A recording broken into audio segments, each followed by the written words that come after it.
नमस्कार. तर युजफुल हबच्या आणखीन एक नवीन व्हिडिओमध्ये तुमचं स्वागत आहे.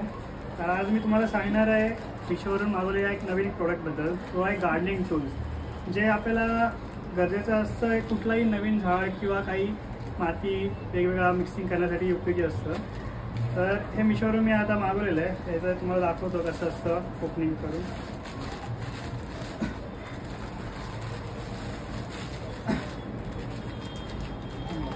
तर आता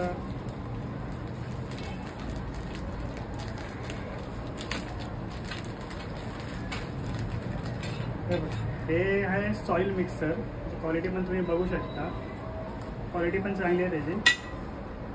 हे सॉईल मिक्स करण्यासाठी वापरतात आणि सॉईल खुरपण्यासाठी पण वापरू शकतो आपण याला, पण मोस्टली आपण हे सॉईल मिक्स करण्यासाठीच वापरतो. हे सेकंडवालं हे असं 3 ह्याच्यामध्ये असतं. हे मेनली सॉईल असा पूर्ण आतून पूर्ण बाहेर काढण्यासाठी हे वापरतात. मोस्टली सॉईल खुरपण्यासाठी बोलतात त्याला.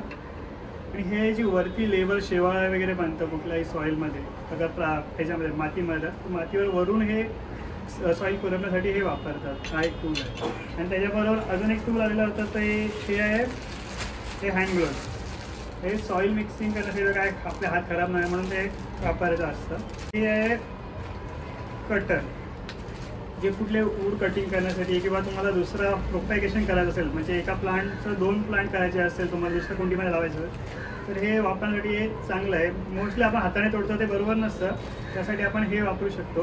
हे मी कटिंगसाठीच वापरतो. कटिंगची पहिली स्टेप आहे की प्रत्येक कुंडीला होल करून घ्यायचं की पाणी आपला कुंडीमध्ये जेवढा टाकतो तो राहायला नाही पाहिजे. पाणी बरोबर गेला पाहिजे वाहून, त्यामुळे माती ही चांगली राहील. पहिला आपण लाल माती त्याच्यामध्ये टाकून घेतोय. त्यानंतर आपण थोड्या प्रमाणात त्यामध्ये वाळू मिक्स केली. ही समुद्रातली वाळू आहे, ही थोड्या प्रमाणात मिक्स केली. त्यावर परत वरची लेअर लाल मातीची टाकली आहे. त्यामध्ये आता एक कंपोस्ट खत जे कुठल्याही नर्सरीमध्ये भेटतं ते कंपोस्ट खत टाकलं. त्याच्यावरती परत लाल मातीचे लेअर टाकतो आपण. परत थोड्या प्रमाणात आपण रेती मिक्स केली. तसेच थोडे थोडे प्रमाणात टाकून आपण मिक्स करत राहायचे. वाळू, रेती आणि कंपोस्ट हे प्रॉपर मिक्सिंग करून घ्यायचं.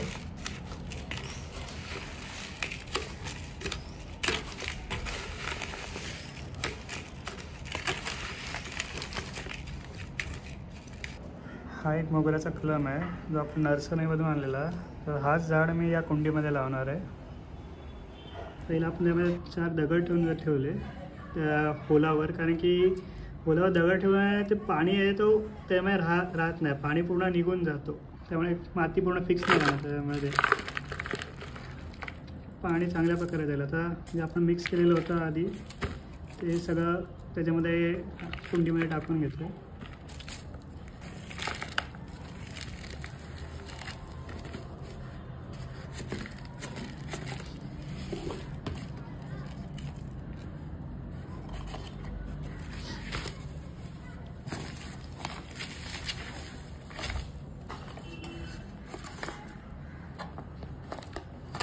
हा झाड आहे आता आपण लावायचं त्याच्यामध्ये. त्यांचं साईडचं कवर सगळं प्लॅस्टिकचं आपण वापरत नाही, प्लॅस्टिक सगळं काढून टाकायचं.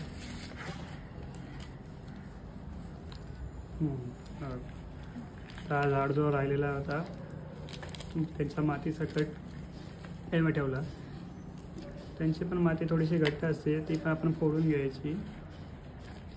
त्यामुळे सॉईलमध्ये पण एअर थोडीशी पास व्हायला पाहिजे, म्हणजे सॉईल भुसभुशीत पाहिजे.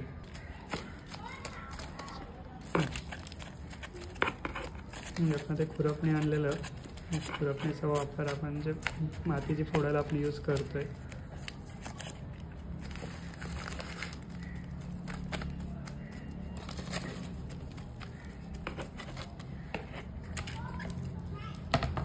जी राहिलेली माती होती ती पूर्ण मिक्स केली प्रॉपरली.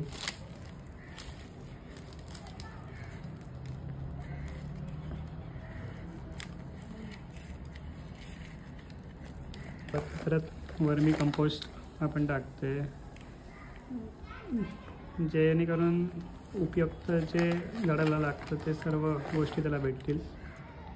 त्याच्यावरती परत एक वाळूची लेअर टाकली आणि त्यावरती परत लाल माती टाकतोय आपण.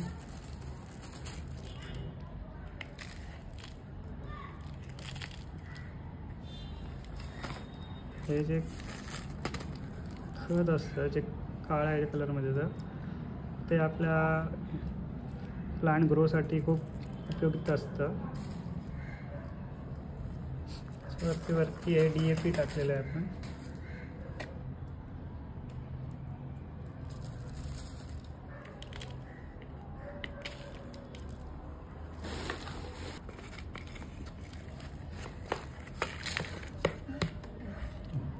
तर अशा प्रकारे एवढ्या सगळ्या फुल झाडांमधले माझं एक हे मोगऱ्याचं झाड पण लावून झालेलं आहे.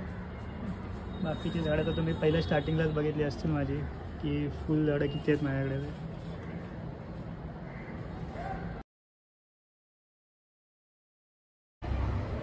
हे आता वाल सोडल्यावर जे सालं राहतं त्याला मी आता उन्हात सुकत ठेवलं आहे. त्याचा वापर आपण ॲज अ फर्टिलायझर करू शकतो. हे थोड्या थोड्या प्रमाणात आपल्या सॉईलमध्ये मिक्स करायचं आणि ते आपल्या प्लांटसाठी उपयुक्त पडतं. अशाच नवीन गोष्टींसाठी जे तुम्हाला पुढे उपयोगाला पडतील त्यासाठी तुम्ही माझ्या चॅनलला लाईक, शेअर आणि सबस्क्राईब करत राहा. धन्यवाद.